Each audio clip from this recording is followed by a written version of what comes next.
Sejam bem-vindos a mais um podcast do canal Centrado em Cristo. Confesso a vocês que estava com saudade de fazer esse podcast porque os últimos meses foi extremamente difícil por uma série de questões para a gente retomar, mas estamos aqui hoje e com a presença ilustre de um amigo querido meu chamado Gil Guimarães, mais conhecido como Gil Nordestino. E eu já quero começar, Gil, dizendo para você o seguinte: por que Gil Nordestino? Cara, essa história é curiosa. Eu sempre gostei muito do Nordeste, da cultura nordestina. E certa feita eu estava participando de uma reunião institucional e aconteceu ali uma gincana, né? Uma dinâmica. E uma das questões que propuseram na dinâmica seria a seguinte: se você não tivesse o nome que você tem, qual nome que você gostaria de ser chamado, né? E aí, por gostar muito do Nordeste, eu acrescentei esse nordestino aí. E daí por diante, os colegas de trabalho começaram a chamar eu de nordestino. E foi pegando, né? Até que eu assumi esse nome aí que me remete às raízes nordestinas. Sim. E para quem não conhece Gil, Gil é escritor de poemas. Queria que você até depois falasse um pouco sobre isso. E também é professor de literatura. Como foi essa disposição sua aí de escrever poemas?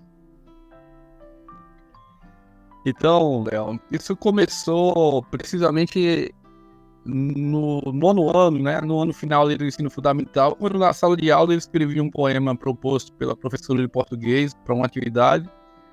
E ela gostou bastante e elogiou, assim, incentivando, né? E eu acreditei que eu tivesse alguma aptidão para essa coisa de escrever. E a partir dali comecei a ler poetas e participar de concursos de poesia.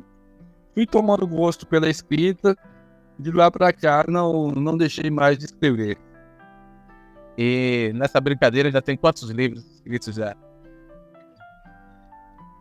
Veja, eu escrevi livros assim, individuais de poemas, né, de literatura, e ao longo do tempo eu fui encadernando sem publicar.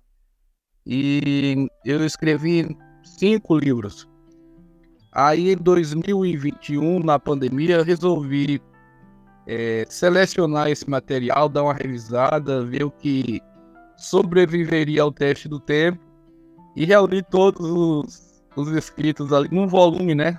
Que eu intitulei de Apontamentos Rasos sobre o Sertão Profundo, que é o único livro que eu tenho publicado até o momento. Sim. Agora, você, além disso, tem interesse em teologia. Inclusive, embora eu esteja perguntando todas essas coisas aqui para você, a nossa conversa vai ser de cunho teológico. Então, e esse interesse aí por teologia? Porque, assim, em tese, todo cristão tem interesse na Bíblia, né? De ler a Bíblia, de entender melhor. Mas nem todos procuram buscar um aprofundamento. E você, paralelamente à questão da literatura, também buscou ter um aprofundamento na área teológica. E esse interesse surgiu de onde mesmo? Para responder essa questão, me permita retroagir um pouquinho no tempo para ilustrar, dentro da minha caminhada cristã, o papel que a teologia desempenhou. Eu fui convertido em 95 e naqueles anos iniciais da minha caminhada cristã, eu não tive essa experiência, né, de buscar fundamentar a minha fé, os valores que eu crio ali, através do estudo teológico da história da igreja. A minha fé se baseava muito de uma forma muito natural mesmo, assim, na minha relação com Deus, através das práticas das disciplinas espirituais, a oração, uma leitura bíblica, sempre de um cunho mais devocional. não estudando ali realmente com mais profundidade. E após alguns anos, eu senti necessidade, né, de realmente ter um fundamento mais sólido da minha fé, porque quando eu passei pela universidade, a minha fé foi bastante afetada, a minha cabeça, digamos assim, né? Que eu me expus a cosmovisões assim, que eram contrárias à visão cristã, que atacavam a visão cristã, e eu não tinha respostas, digamos assim, racionais e sensas, exatamente, para aqueles ataques. E aí eu fiquei muito confuso. E a partir daí, quando em algum momento da minha caminhada, precisei resolver alguns nós que ficaram, né, dessas leituras de filosofia, daquele ambiente acadêmico, o Senhor me levou, através de irmãos queridos, começaram a me indicar algumas leituras, a descobrir a teologia, a história da igreja, e isso trouxe um embasamento muito forte para o que eu creio, me deu mais solidez e me fez reconhecer a importância de a gente desenvolver também a parte de estudo da nossa fé, né, dos fundamentos, não apenas de vivenciá-la no coração e na prática, mas também de ter um arcabouço teológico, intelectual, de compreensão histórica, de muitas questões que trazem mais fundamento para o que a gente crê. Então isso aconteceu a partir de 2015, precisamente, que eu comecei a me lançar mais profundamente nessas leituras e ter essa experiência, né, com a teologia. Até para explicar o pessoal aqui que está acompanhando esse podcast, essa conversa que está começando hoje, na verdade vai ser uma conversa de muitíssimos episódios. Que a nossa ideia é que a gente discuta vários temas que vão para além de um podcast.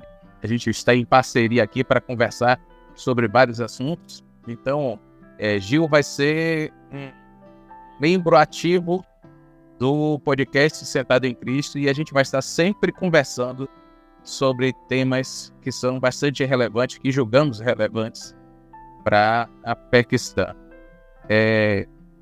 Eu creio, Gil, que um fato que talvez até ajude essa nossa conversa de hoje, nós vamos conversar aqui sobre a autoridade das Escrituras, essa sua jornada, por assim dizer, de conhecimento, de busca, de fundamentar sua fé, de fundamentar aqueles conceitos que são básicos da fé cristã, tem muito a ver com um princípio básico, que é a gente acreditar que as Escrituras, ela não é um livro qualquer. E também não é um livro antigo apenas. E, na verdade, nós cremos que a Escritura, ela é divinamente inspirada. E daí procede a autoridade das Escrituras. Então, eu já quero começar esse papo com você, falando sobre isso, sobre essa questão de Deus se revelar. Eu acho, se revelar das Escrituras, obviamente. Mas eu creio que seria interessante a gente até falar um pouco sobre como os cristãos, em geral, entendem a questão da revelação de Deus. A gente normalmente discrimina de duas formas: revelação geral e revelação especial. Então eu queria te dar a oportunidade de você falar um pouco sobre isso, sobre o fato de Deus se revelar de forma geral e de forma especial, a qual contempla a Sagrada Escritura. Perfeito, Léo. O nosso Deus é um Deus que se revela. Felizmente, né? Não estamos à deriva, tateando no escuro, para que cada um, segundo a sua intuição, possa projetar a imagem que lhe vier à mente sobre Deus. Mas Deus nos deixou pistas, e não apenas isso, Ele nos deixou uma revelação mais segura, mais específica sobre quem Ele é, sobre a sua natureza, sobre o que Ele espera da sua criação. E é interessante começar essa conversa entender o próprio sentido do termo revelação, né? Revelação literalmente significa tirar o véu, ou seja, dar a conhecer algo que estava oculto ou escondido. Então, quando a gente fala de revelação na palavra, é sempre um termo que está associado a Deus. É Deus quem se revela.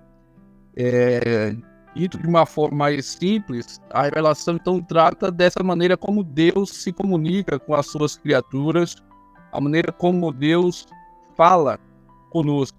E isso acontece, como você já adiantou, de duas maneiras, né?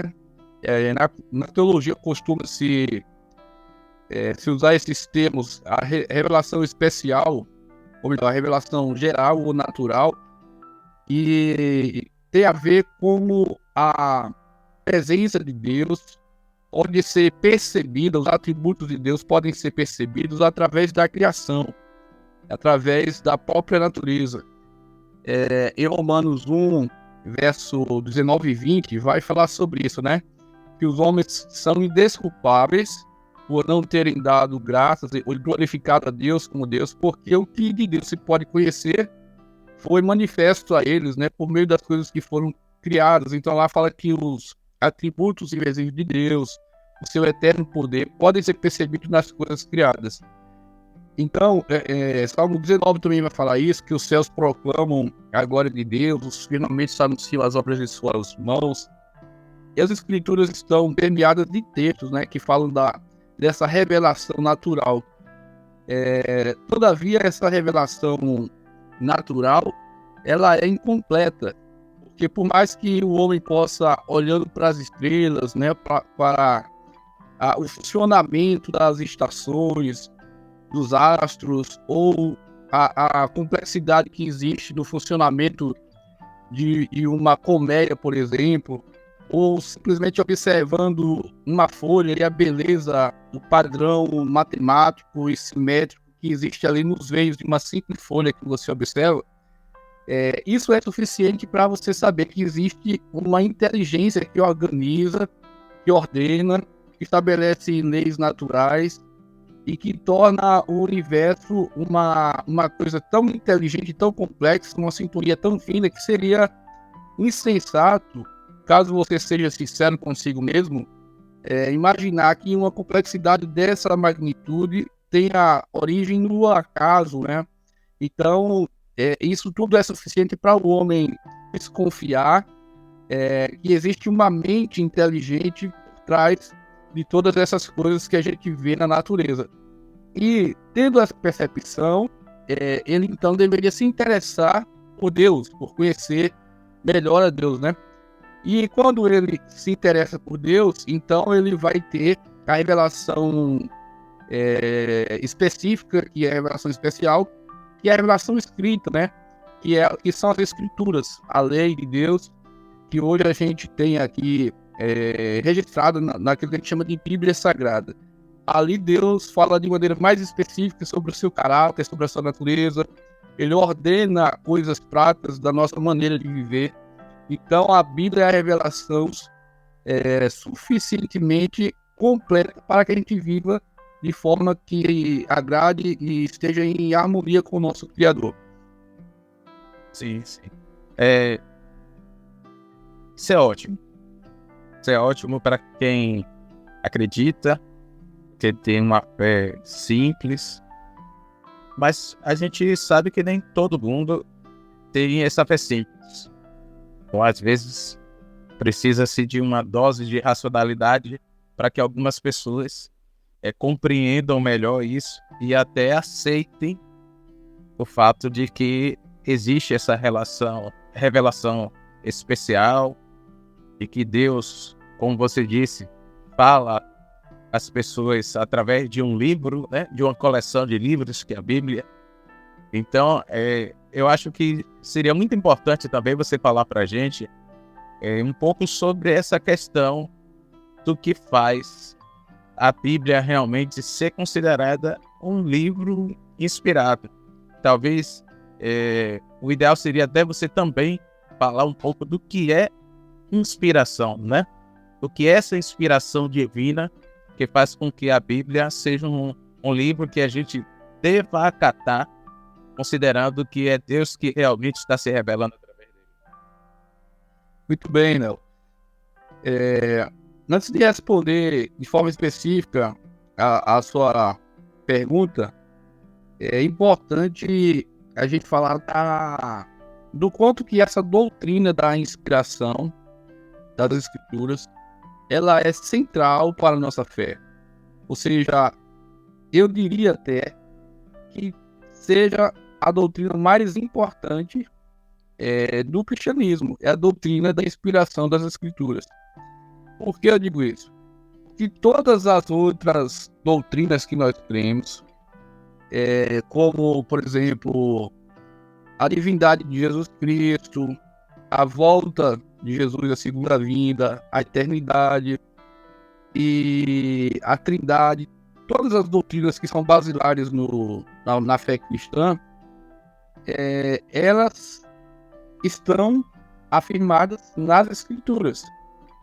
Então, se a Bíblia é a palavra de Deus, logo todo o resto da nossa construção teológica, digamos assim, da nossa fé é confiável. Mas se a Bíblia não é a palavra de Deus, então tudo que nós cremos sobre essas coisas não se sustenta. Ou seja, definir realmente esse fundamento, essa pedra fundamental da inspiração das Escrituras é fundamental para nós. Porque, até usando essa imagem mesmo de uma pedra fundamental, de um alicerce, essa seria a primeira pedra da nossa visão de mundo como cristão, né? E em cima disso é construído todo o edifício das demais doutrinas, das demais verdades que nós acreditamos. Por isso que nós não podemos abrir mão e nós precisamos compreender, crer e afirmar a doutrina da inspiração das Escrituras, porque se ela é palavra de Deus, tudo que tem nela merece a nossa confiança e tem autoridade máxima sobre nossas vidas, porque Deus não pode falhar. Mas se ela é só mais um livro de uma religião, um produto cultural, de um tempo histórico, como outros livros, então seria muito temerário a gente confiar em nossas vidas de uma forma assim tão inteira, né, tão integral, tão radical a essas verdades que estão nesse livro. Então, por isso que esse assunto ele é tão fundamental. Agora, entrando direto na questão do que é que nós cristãos entendemos como inspiração, e quando eu digo nós cristãos, eu tenho em mente o cristianismo histórico, tido como ortodoxo, né, que permanece fiel às Escrituras. Porque existem vertentes, né, que estão aí no ambiente chamado cristão, que tem outras interpretações sobre essa questão. Mas então, segundo a palavra de Deus, aí é importante a gente lembrar de alguns textos que falam disso, né? Principalmente o texto de 2 Timóteo, capítulo 3, de 15 a 17, onde Paulo vai dizer ali que toda a Escritura é inspirada por Deus, é útil para a correção, para a instrução, para a educação na justiça, a fim de que todo homem seja perfeito, perfeitamente habilitado, né, para a obra de Deus. Então, o termo que é usado ali para inspiração no original grego é theopneustos. Theopneustos é a junção de duas palavras, theo, que significa Deus, e pneustos vem da mesma raiz da palavra pneuma, que tem a ver com pulmões, com você soprar ou inspirar e respirar. Então, theopneustos seria o sopro de Deus, tá?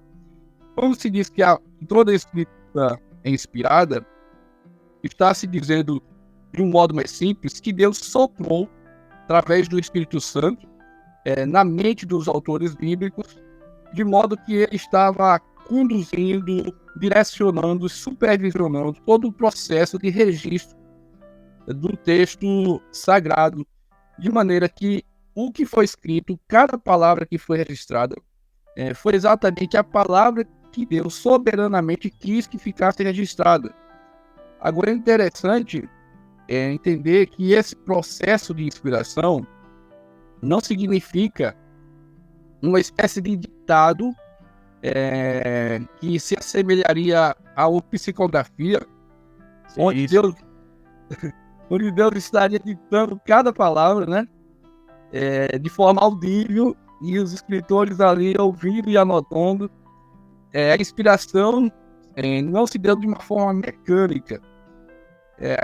Isso nós podemos afirmar que na própria escritura você tem passagens como lá em Lucas, onde ele diz que aquele relato que ele está produzindo ali, ele pesquisou minuciosamente, né? Ele ouviu pessoas, ele ordenou. Então houve um método ali humano de fazer uma pesquisa, de entrevistar pessoas para produzir um relato que seria destinado ali aos cristãos, né? De maneira mais direta, no caso de Lucas, a Teófilo. Então veja que naquele caso ali, Lucas estava fazendo um processo humano de escrita, né? A parte humana não foi anulada na inspiração. Isso é interessante dizer.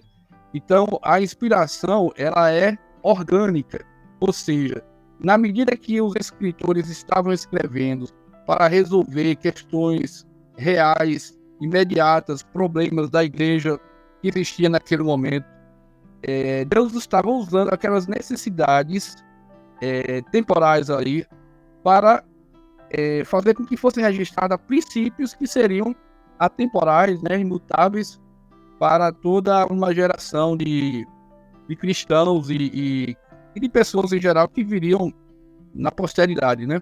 Então, resumindo, a inspiração é um processo pelo qual Deus está soprando, está conduzindo, está guiando, supervisionando, direcionando o registro das verdades, dos relatos, das narrativas e tudo que ele queria que nós tivéssemos acesso sobre o seu plano, né? E ele o faz sem anular a parte humana do processo, de modo que os estilos de cada autor são respeitados, estilos literários. A Bíblia possui aproximadamente 40 autores, né, diferentes, e uma gama de diversidade de nível de erudição, de classe econômica, de profissões. Tem médico, tem vaqueiro escrevendo, tem erudito escrevendo, tem pessoas menos letradas escrevendo, pescadores.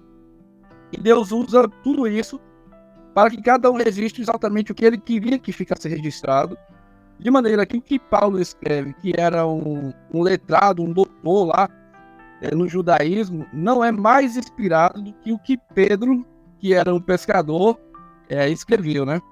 E aí você percebe que Deus preservou essas particularidades humanas na escritura, porque quando você lê um texto de Romanos, por exemplo, você percebe o estilo de Paulo, usando uma oratória, né, um discurso ali retórico, que era uma técnica muito comum na filosofia grega que ele tinha acesso, onde ele faz afirmações e o tempo todo ele vai levantando antecipando possíveis objeções que o seu interlocutor poderia colocar.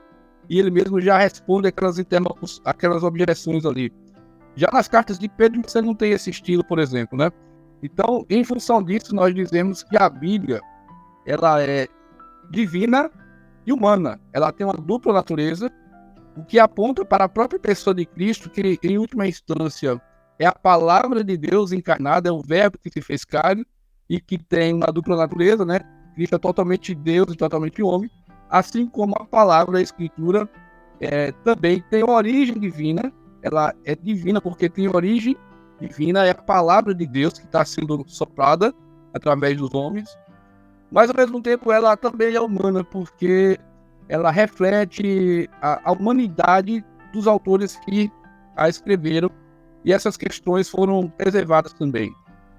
Sim, e eu acho bem interessante isso, Gil, a gente entender esse aspecto de que Deus inspirou respeitando a peculiaridade, por assim dizer, né, cultural, de estilo de cada autor, porque isso acaba nos ajudando até interpretar melhor a Bíblia. Por exemplo, a gente vai ver o apóstolo Paulo escrevendo e utilizando determinada palavra que expressa um conceito, e não necessariamente um outro autor que está usando a mesma palavra está falando daquele mesmo conceito. Porque o apóstolo Paulo, em questão, né, é aquela pessoa que está escrevendo dentro de uma realidade, dentro de uma conjuntura, com uma forma de pensar própria, e ele escreve falando daquele assunto, e de repente um outro autor bíblico está falando, usando aquela mesma palavra, por assim dizer, né? E utilizando essa palavra, ele está expressando um outro pensamento. Então, eu penso que a gente entender esse contexto geral, vamos dizer assim, esse panorama geral da inspiração, faz com que a gente também acabe interpretando melhor as escrituras, porque a gente pode entender que cada autor tem uma expressão, tem um contexto, um público específico, e aí a gente não mistura aquilo que cada um está falando como se fosse a mesma coisa.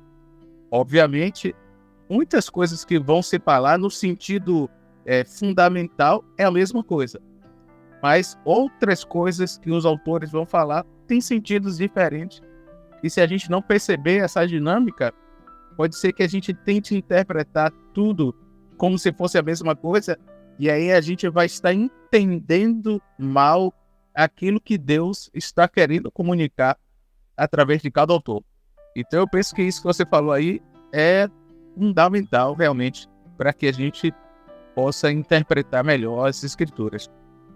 Mas deixa eu te falar uma coisa, se a gente quiser falar dos atributos das escrituras, tem pelo menos 3 que a gente pode destacar, que são atributos que atribuído, que até é uma redundância que eu estou falando, né? Em relação a essa inspiração bíblica. Quer dizer, a inspiração bíblica faz com que ela seja inerrante, infalível e suficiente. Então a gente está falando de 3 subtópicos relacionados à autoridade e inspiração das escrituras. A Bíblia, ela é inerrante, ela é infalível e ela é suficiente. Eu queria que você me falasse um pouquinho sobre cada uma dessas coisas aí, para quem está nos ouvindo possa entender melhor sobre esses subtópicos. Muito bem.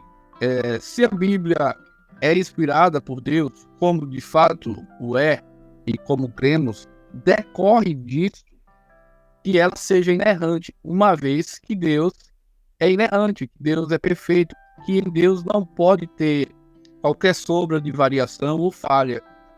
Então, se é a palavra dita por Deus, obviamente decorre-se que é uma palavra que não pode conter erros ou enganos ou equívocos.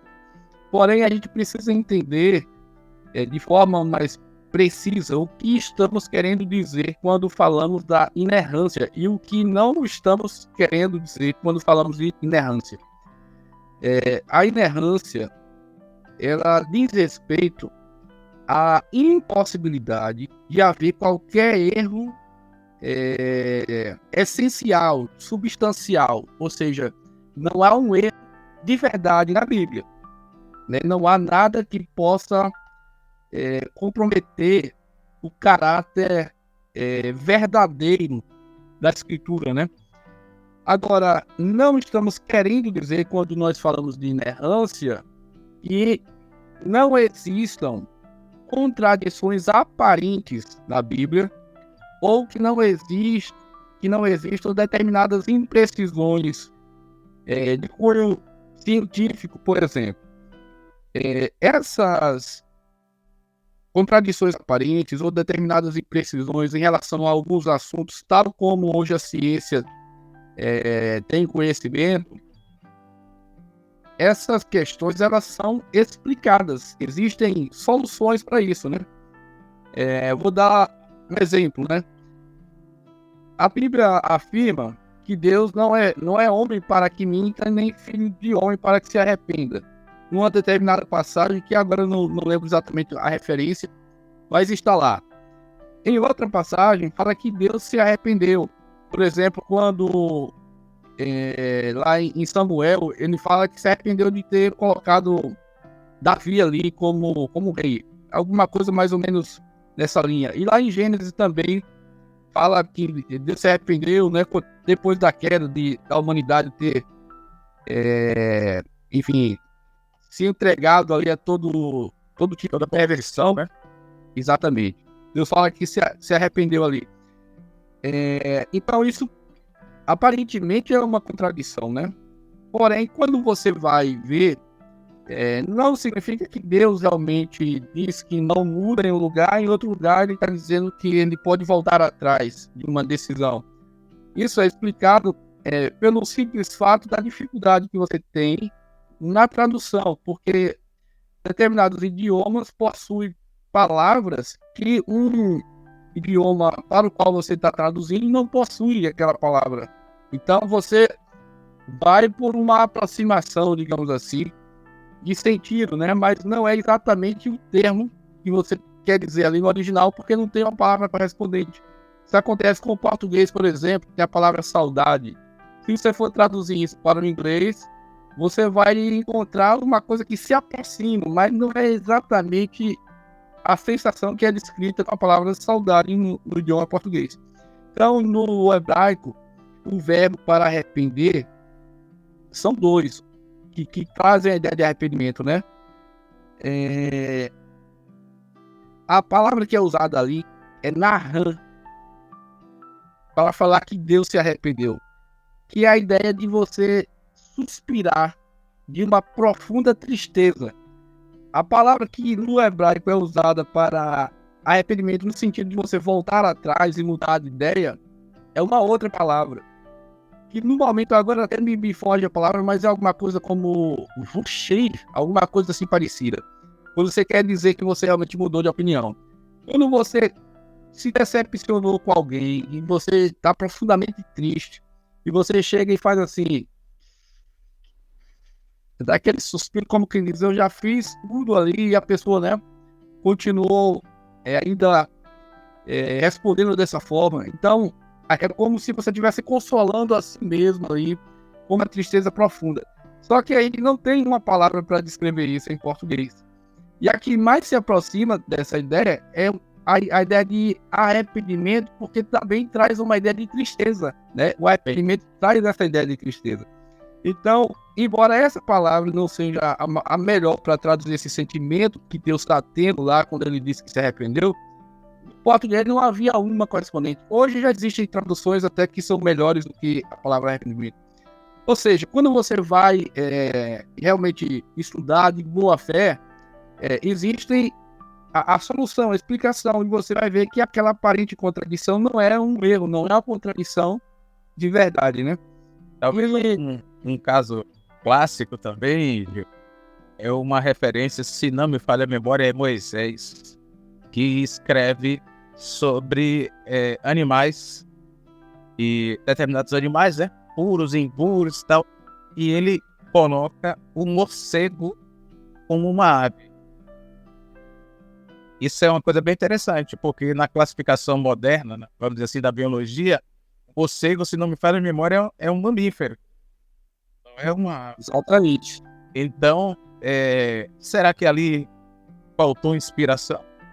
Não, ali, dentro do conhecimento que não estava vinculado à biologia moderna, tudo que voava para Moisés era ave. E se o morcego voa, para ele é uma ave.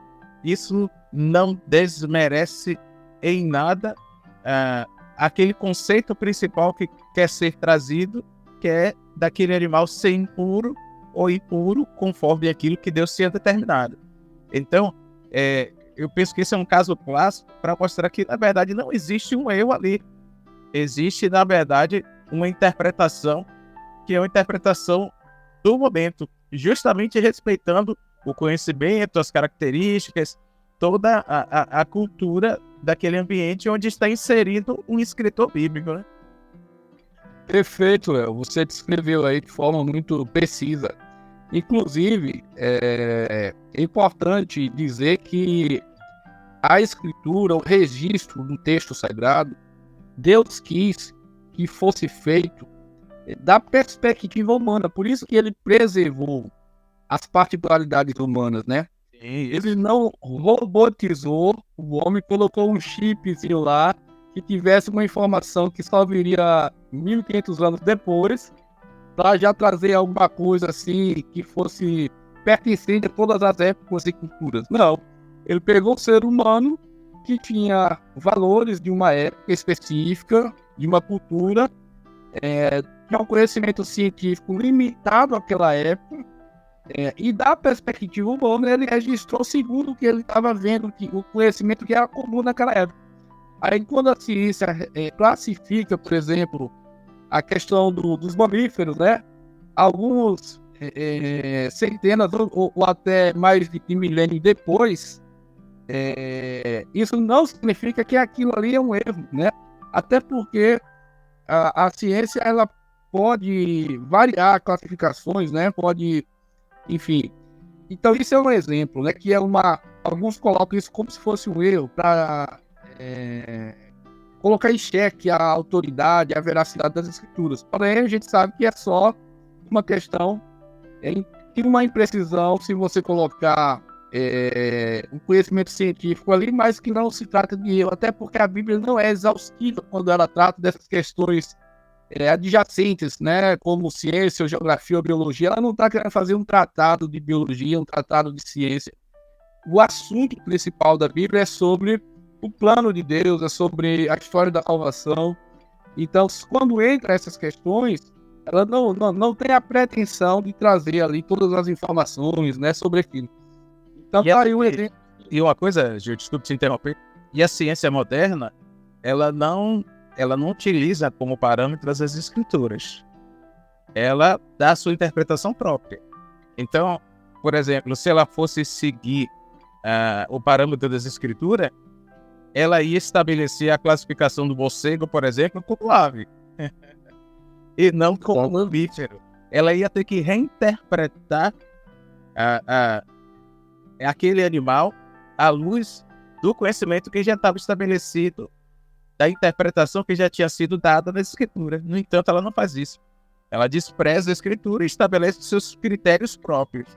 Então, a gente olhar as escrituras com base nos critérios modernos da ciência moderna é um outro erro. A gente tem que tomar muito cuidado com isso. Tá? A gente até entende que a ciência é importante e que ela tem o seu valor, mas no que diz respeito a compreender a verdade bíblica, não é a biologia ou a química ou qualquer outra ciência, seja humana ou naturais, que vai colocar uma lente para a gente interpretar as escrituras. Ela própria traz a sua interpretação e não depende dessas ciências, né? Perfeito, exatamente isso, Léo. Agora, desculpa, eu queria que você me falasse, termine o que você vai falar e depois você traz a infalibilidade. Isso mesmo que eu ia falar, ia só dar continuidade aí. Então, desculpa. Tranquilo. Então, sobre a inerrância é isso, a gente está falando que não contém um erro de verdade essencial, e sim apenas questões que têm uma explicação, né? E sobre a infalibilidade, é o atributo que nos assegura que a Bíblia não pode falhar, que ela é realmente verdadeira em tudo que afirma, essencialmente.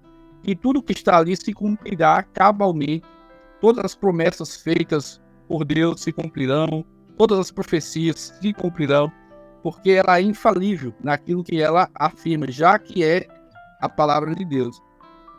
Para esse atributo aí, que é um atributo que tem uma gravidade, né, uma seriedade, uma profundidade muito grande na sua proposição, e essa seriedade aí vai, inclusive, influenciar a vida cristã que temos, né? Se nós cremos na infalibilidade, nós vamos nos submeter de forma integral e restrita a tudo que a Bíblia dispõe sobre a nossa vida. Claro, fazendo uma interpretação correta, adequada, não significa que a gente vai nos submeter de forma assim, ao pé da letra, a qualquer coisa que esteja escrita ali, né? Ela precisa ser adequadamente interpretada, mas uma vez tendo a interpretação correta do que significa aquela verdade, nós devemos nos submeter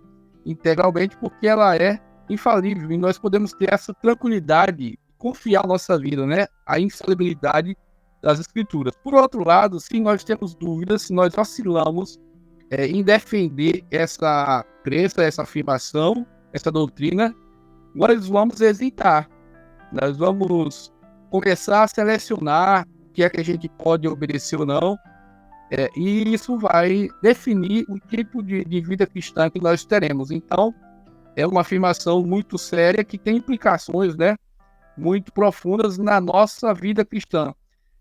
Nós podemos ter total certeza da infalibilidade das Escrituras e descansar nessa verdade, porque não sou eu, Gilmar, nem você, nem qualquer humano que está simplesmente afirmando e garantindo isso, mas o próprio Jesus Cristo, que é Deus e homem, né? Ele sendo Deus se tornou homem, e como Deus onipotente, onisciente, infalível, né? Ele disse expressamente que a Escritura não pode falhar. O próprio Jesus valida, assina embaixo, atesta essa infalibilidade da Escritura em João, capítulo 10, 34 a 36, quando ele está discutindo ali uma questão, ele se refere ao que está escrito lá no Velho Testamento. E aí ele diz assim, ora, as Escrituras não podem falhar, né? Ele acrescenta isso. Eu não estou aqui com o texto para ler na íntegra o que está lá, mas está registrado isso, vocês podem pesquisar lá em João 10, 34 a 36. Jesus disse que a Escritura não pode falhar. Então, para nós que cremos em Jesus Cristo, né, isso aí já é o suficiente. Eu posso, se eu creio em Cristo e ele não pode errar, se eu creio que ele era Deus, que ele é Deus, e ele afirmou isso, não é qualquer homem que está afirmando, né? É Jesus Cristo. Então, já é, digamos, para nós que cremos na pessoa de Jesus Cristo como Deus, já é o suficiente para a gente não ter mais dúvida que a Escritura não pode falhar. Mas ainda temos outras afirmações de Jesus em relação a reconhecer o Antigo Testamento como palavra de Deus. Quando ele diz lá no Sermão do Monte várias vezes que não veio para cumprir a lei, mas sim para cumprir.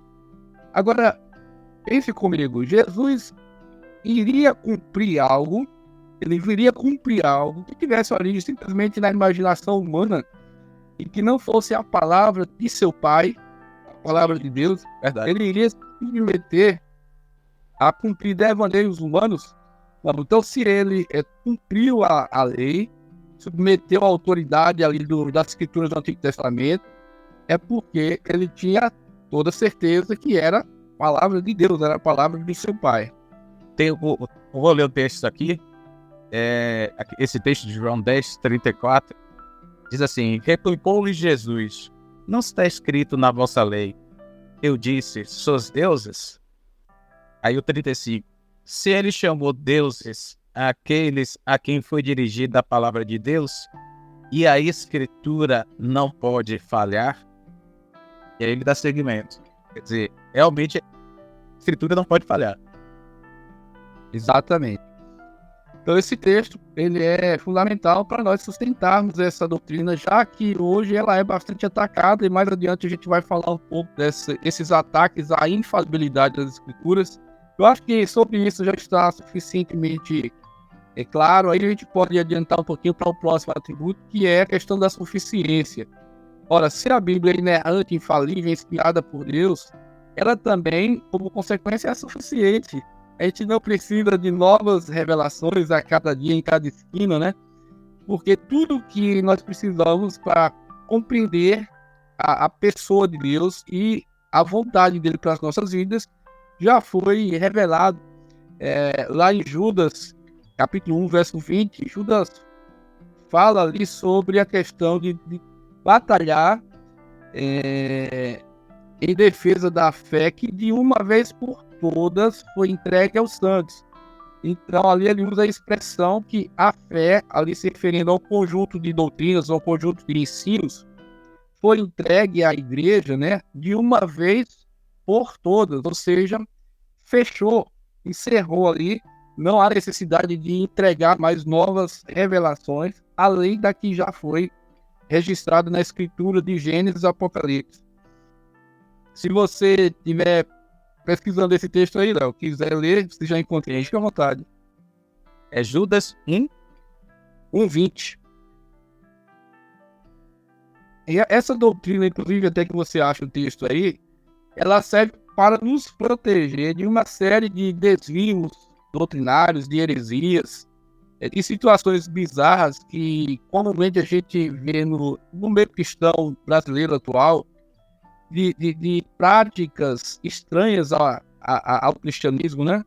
Porque as pessoas têm um sonho, uma visão, uma profecia, e elas alegam ser a palavra de Deus, alegam ter ouvido a Deus, e em cima daquilo abre espaço para criar todo tipo de coisa que destoa, né? Que não tem nada a ver com a palavra de Deus. Então, quando a gente crê na suficiência das escrituras, a gente já resolve esse problema. Na verdade, o texto não é Judas 1:20, é Judas 1:3. Diz assim: amados, quando empregava toda a diligência em escrever-vos acerca da nossa comum salvação, foi que me senti obrigado a corresponder-me convosco, exortando-vos a batalhardes diligentemente pela fé, e aqui fé não é só a crença, mas é o conjunto de doutrinas e de revelações, pela fé que uma vez por todas foi entregue aos santos.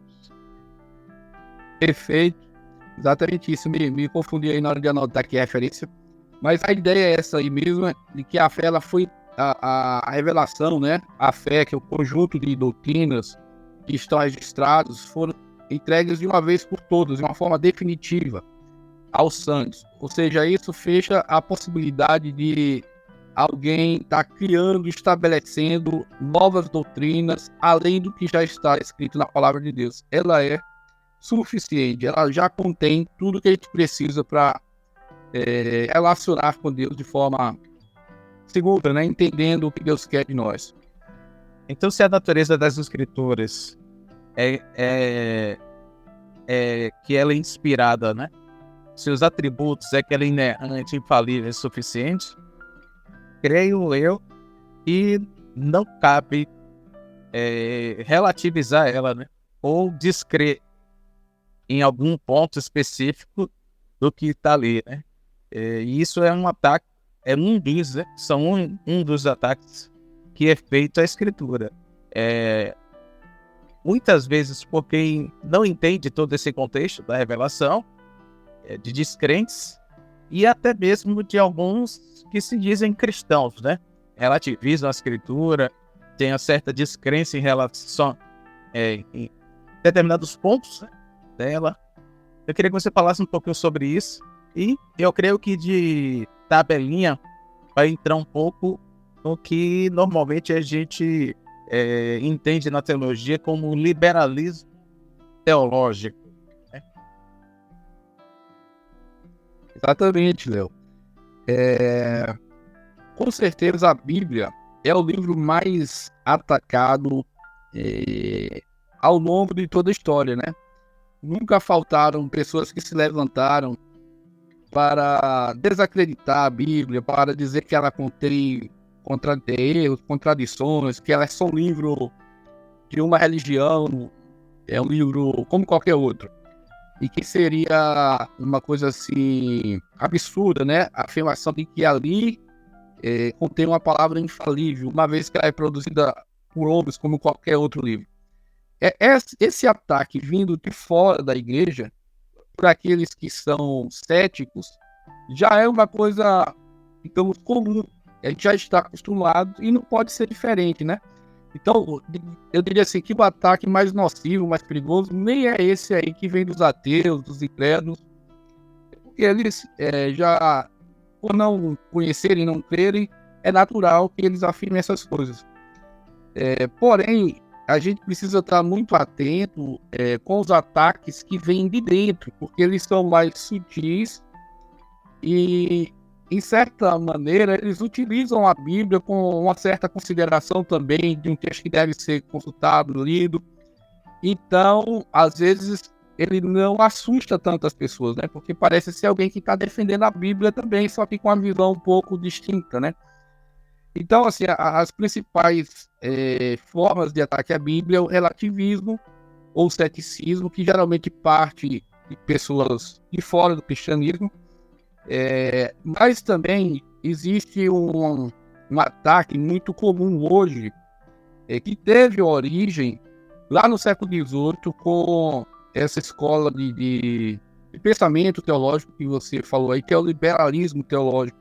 Acho que vale a pena a gente situar um pouquinho esse contexto histórico, né, do liberalismo teológico, que surgiu na Alemanha do século XVIII, muito influenciado pelo iluminismo, porque o século XVIII ali foi diretamente impactado por ideias racionalistas, anti-Deus, anti-religião, anticristã, ideias antropocêntricas, através do iluminismo, que se espalhou da Europa para toda a parte da civilização ocidental, e que esse racionalismo, né, que rejeitava a escritura, que rejeitava a visão teocêntrica, medieval e tudo mais, isso influenciou também pensadores cristãos, teólogos cristãos que quiseram adaptar, digamos assim, a palavra de Deus, que quiseram fazer uma leitura da Bíblia que fosse compatível com esse método crítico, racional.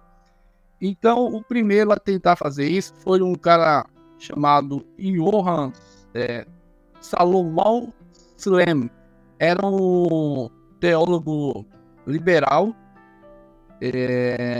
que estabeleceu uma diferença entre palavra de Deus e escritura. Então, ele dizia que uma coisa é a palavra de Deus, que é uma verdade espiritual, interior, universal, que não necessariamente precisa estar na escritura. Tem uma pessoa de outra religião pode chegar a essa verdade. A escritura era uma elaboração da fé judaica ali, da fé dos judeus, que podia conter também essa revelação, mas não era ela em si mesma a totalidade da revelação divina.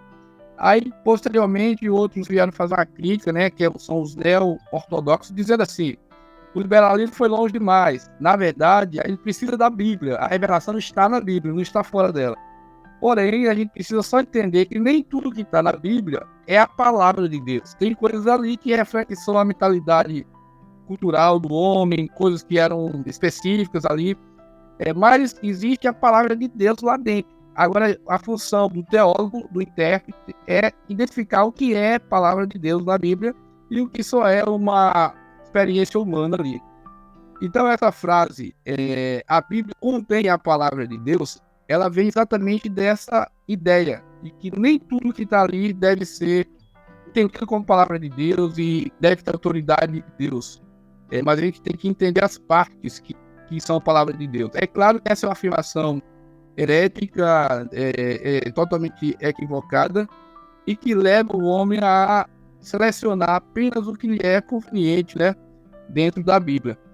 E hoje existem vários, digamos assim, proponentes dessa crença que estão na internet, no YouTube, né, a exemplo de Caio Fábio, Ariel Equivite, são pessoas que pensam que a Bíblia precisa ser atualizada, precisa ser reinterpretada à luz dessa visão crítica. Então, isso leva muitos a todo tipo de desvio, colocando qualquer tema que você queira ali, como, ou rejeitando, digamos assim, que a Bíblia proíbe, você diz, não, isso aqui era Paulo, isso aqui era a visão da época. E assim você abre brechas para aceitar coisas que Deus abomina, né? Por exemplo, que a Escritura claramente rejeita. Então, é isso. A Bíblia é a palavra de Deus, é assim que nós devemos afirmar em todas as suas afirmações de Gênesis a Apocalipse. Pronto. Eu creio que a gente deu um panorama bem interessante sobre a autoridade das Escrituras. Obviamente, a gente não está esgotando aqui o tema. Poderia ter mais um tempo considerável para se discutir sobre isso. Mas eu creio que para quem está ouvindo aí, está tendo essa oportunidade de ver esse nosso bate-papo, já vai ter uma ideia bastante interessante do porquê nós acreditamos que a Bíblia, que a Sagrada Escritura é a palavra de Deus, é a nossa única via de fé, de prática, e que nela nos agarramos, considerando que nela nós conhecemos melhor o nosso Deus e o nosso Senhor Jesus. Gil, muito obrigado por esse bate-papo de hoje. Voltando a dizer aqui ao pessoal que talvez não tenha pego a fala que eu disse, Gil vai estar sempre aqui nos nossos podcasts, junto comigo, discutindo temas interessantes aqui para a fé cristã. E eu convido a você a se inscrever no canal, a clicar no gostei, a acompanhar, comentar aí o que você acha, o que você entende, o que foi útil para você esse podcast. E certamente virão outros para trazer edificação à sua vida espiritual.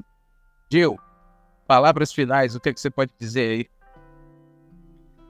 Primeiramente, que é um prazer, que foi um prazer esse bate-papo. É sempre uma alegria conversarmos sobre a palavra de Deus e aprendermos, né, juntamente. E que será um prazer estarmos aqui em outras oportunidades para crescermos na fé, crescermos no conhecimento de Deus. Muito obrigado e até o próximo episódio aí. Pronto. Gente, muito obrigado por tudo aí. Que Deus continue abençoando vocês e até a próxima.